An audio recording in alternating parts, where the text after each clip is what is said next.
우리는 어렸을 때부터 현명하게 사는 방법에 대해서 배워옵니다. 사람이 사람답게 살기 위해선 자신도 모르게 범하게 되는 과오를 줄여야 한다. 인간에게 프로그래밍된 과오를 알고 조심하게 된다면 진정한 성인군자가 될 수 있으리라. 이번 영상에선 사람이 습관적으로 저지르는 8가지 과오를 알아보고 내 스스로를 돌아보고 상대를 관찰하여 행복한 삶을 영위하도록 해보자.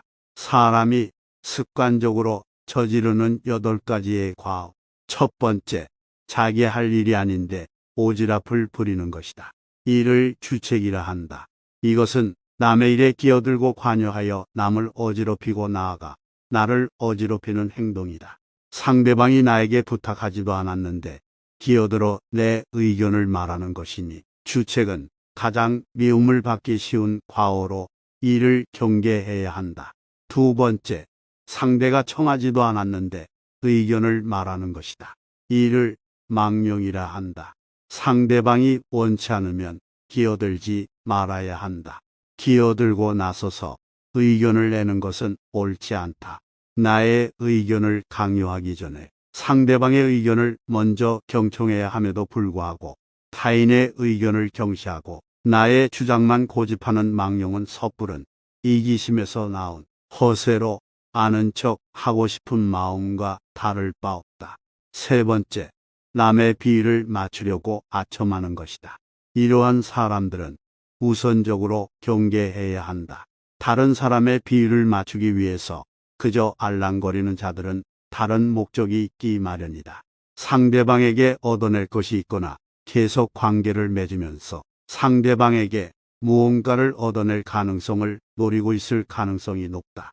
아첨하는 자를 경계해야 하는 이유는 자신을 떠받들어주는 말은 듣기에 좋기 때문이다.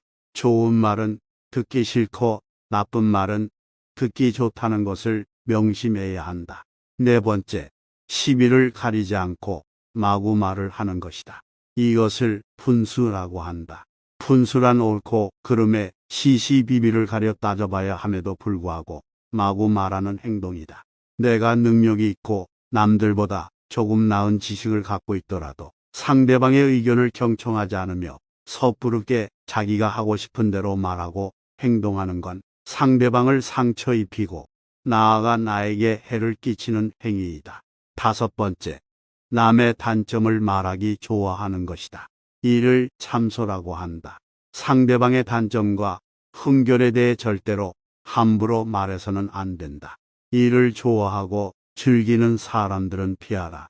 이들은 자신의 결점을 가리고 장점을 돋보이기 위해 상대방의 부족함과 나약한 부분만을 과장하여 공격하고 비판하고 무시하는 것이 일상이다.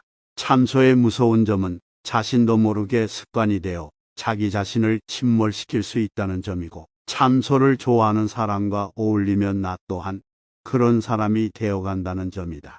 여섯 번째, 타인의 관계를 갈라놓는 이간질을 한다. 이간질이라면 사이좋은 사람들이나 개인과 무리 사이의 관계를 틀어지게 만들기 위하여 한 사람의 개인적, 사회적 평판을 떨어뜨리는 행위를 말한다. 이간질은 타인을 해코지하는 것으로 비겁하고 도에 어긋나는 행동이다. 의외로 아무 생각 없이 이간질을 일상적으로 하는 사람들도 있다. 뒷담을 일상적으로 하는 사람이 그 좋은 예다. 이런 사람들 대부분은 자기가 하는 일이 이간질이라는 자각도 없고 별로 죄책감도 없기 때문에 아예 처음부터 가까이 하지 않는 것이 낫다. 일곱 번째, 나쁜 짓을 칭찬하여 사람을 타락시킨다. 상대방이 나쁜 행동을 하고 죄를 짓고 있는데도 이를 괜찮다고 안심시키며 상대방이 천천히 타락해 가는 것을 지켜보는 것이 바로 간특한 사람이다. 이들은 단언컨대 악의 근원이다. 상대방의 잘못이나 실수를 보고 그가 망가지는 것을 즐기며 더욱 타락하도록 부추기는 사람은 겉과 속이 다르고 마치 뱀처럼 교활한 사람이다. 이런 부류의 사람은 도움이 될 게 없다. 인생에서 가장 경계해야 할 사람이니 이런 자가 있다면 거리를 멀리해라. 여덟 번째, 옳고 그름을 가리지 않고 상대방의 감정을 조종해서 이용하는 것이다.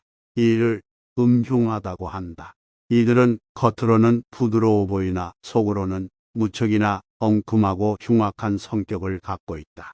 상대방의 비위를 맞춰 속셈을 알아내는 행동은 보기에는 별 대수롭지 않아 보인다. 하지만 이런 사람들은 비겁하고 언젠가 반드시 화가 될 사람들이다.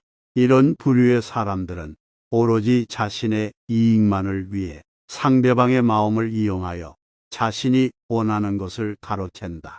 그렇기에 이들은 악랄하고 가장 비겁한 사람들이다. 이런 사람들과 상대하다 보면 나도 모르게 위험과 가까워지는 수가 있다. 적당한 거리를 유지해야 한다.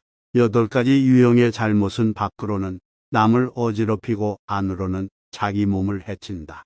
군자는 이런 사람을 친구로 사귀지 않고 임금은 이런 사람을 신하로 삼지 않는다. 이런 사람을 피할 수 없거든 유치한 태도로 대하라. 상대가 어린아이처럼 어리고 유치한 행동을 한다면 가르치는 쪽도 역시 어리고 유치한 태도로서 해야 한다. 그리하면 상대방도 더 이상 얻을 게 없다고 판단하여 해를 끼치지 못할 것이다. 풀과 나무들은 무리를 이루어 자라나고 새와 짐승은 서로 때를 지어 살아가듯 세상 만물은 자기 무리를 따르게 된다. 무릇 올바른 길로 다가오는 자와는 벗하고 잘못된 길로 다가오는 자는 피하도록 하라. 질 나쁜 것을 묻는 자에게는 대답하지 말 것이며 질 나쁜 것을 말하는 자에게는 질문하지 말 것이며 다투려고 하는 자와는 말도 섞지 마라. 옛 소인을 본받으려고 힘쓰고 학문에 방해가 되는 것은 멀리하며 부단히 자신을 갈고 닦도록 힘써야 한다. 사람을 사귐에 있어서 경솔하지 않으면 하늘에서 복이 내린다고 했다. 양심에 따라 떳떳하게 살아라. 우리의 삶에는 끝이 있지만 알려고 하면 끝이 없다. 끝이 있는 것으로 끝이 없는 것을 쫓으면 위험하다. 그런데도 유한한 존재인 우리가 암을 갈구한다면 더욱 위험할 것이다. 선을 위한다면 명예를 가까이 하지 말고 악을 위한다면 형벌을 가까이 하라. 양심에 따라 떳떳하면 몸을 보존하고 생을 온전히 하며 주어진 인생을 다 살게 된다. 자신의 본성을 찾아라. 지략가는 관점을 자주 바꾸고 웅변가는 말이 조리 있고 순서가 맞는지 따지고 비평가는 남과의 논쟁을 즐긴다. 하지만 이 모든 것은 직업적 탐욕에서 비롯된 것이다. 관리자는 승진이 목표이며 상대를 넘어뜨려야 비로소 뽐낼 수 있다. 용기 있는 사람은 혼란한 시기에 진가가 드러나고 초야에 묻힌 학자는 청렴한 명성을 바라며 인의를 숭상하는 사람은 인간관계를 가장 중요하게 생각한다. 이것이 바로 세상이다. 사람들은 자기가 하고 있는 일에 이끌려 살면서 말하고 생각하고 행동할 뿐이다. 이번 영상은 여기까지입니다.